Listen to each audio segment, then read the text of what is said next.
Action আগুন জ্বালো আগুন জ্বালো জ্বালিয়ে দাও পুড়িয়ে দাও জ্বালিয়ে দাও পুড়িয়ে দাও জ্বালিয়ে দাও পুড়িয়ে দাও জ্বালিয়ে দাও পুড়িয়ে দাও। সুপ্রিয় দর্শক মণ্ডলী, এবি বাংলা নিউজের পক্ষ থেকে আপনাদেরকে স্বাগতম। প্রিয় দর্শক, আপনারা জানেন সারা বাংলাদেশের ন্যায় ঝিনাইদহ জেলাতে জেলা বিএনপি এবং বিএনপির যে অঙ্গ সংগঠন আছে তারা কিন্তু অবস্থান কর্মসূচি পালন করছে। ঠিক তারই ধারাবাহিকতায় আজ আমরা ঝিনাইদহ মূল যে প্রাণকেন্দ্র পায়রা চত্বরে রয়েছি এবং আমার পাশে জেলা যুব দলের সাংগঠনিক সম্পাদক আছেন। আমরা আসলে জানবো তাদের আজকের এই প্রোগ্রাম সম্পর্কে। আউযুবিল্লাহি মিনাশ শাইতানির রাজিম, বিসমিল্লাহির রহমানির রহিম। প্রিয় দেশবাসী, আমাদের আজকে এই জেলা বিএনপির উদ্যোগে অবস্থান কর্মসূচির সফলভাবে আমাদের সম্পূর্ণ হয়েছে।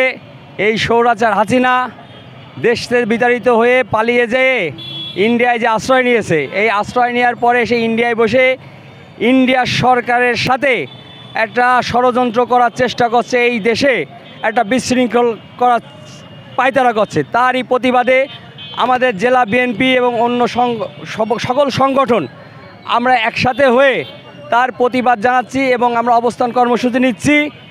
আমরা অচিরেই এই সরকারের শিকড় তুলে এই ফ্যাসিবাদী হাসিনার এই দেশে আর কোনো জায়গা যেন না হয়, চিরতরে এই আওয়ামী লীগ বাংলাদেশ থেকে মুছে ফেলা যায়।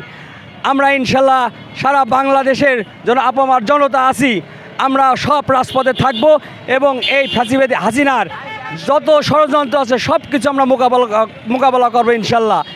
আমরা ছাত্র জনতা, আমরা যুবক সমাজ সবাই রাজপথে আছি। এই ফ্যাসিস্ট হাসিনা সরকারের আর বাংলাদেশে কোনো ঠাঁই হবে না এবং বাংলাদেশে নিয়ে আসে বাংলার মানুষ তার বিচার করবে, এই দেশে ইনশাল্লাহ তার ফাঁসি হবে, আমরা সেই আশা ব্যক্ত করি ইনশাল্লাহ। সবাইকে ধন্যবাদ। শহীদ জিয়া অমর হোক, খালেদা জিয়া জিন্দাবাদ। সবাইকে ধন্যবাদ।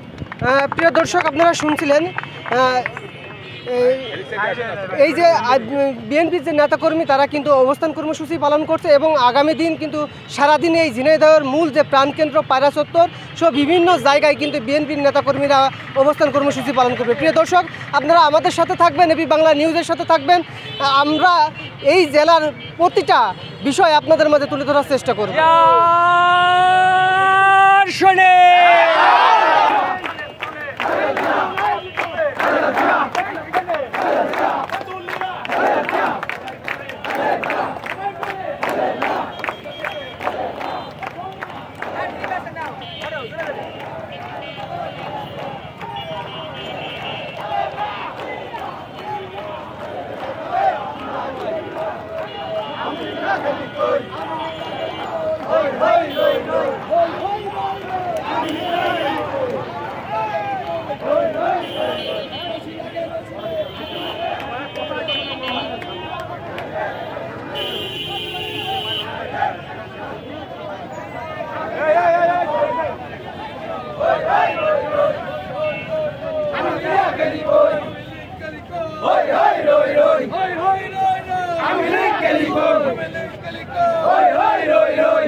জ্বালিয়ে দাও পুড়িয়ে দাও।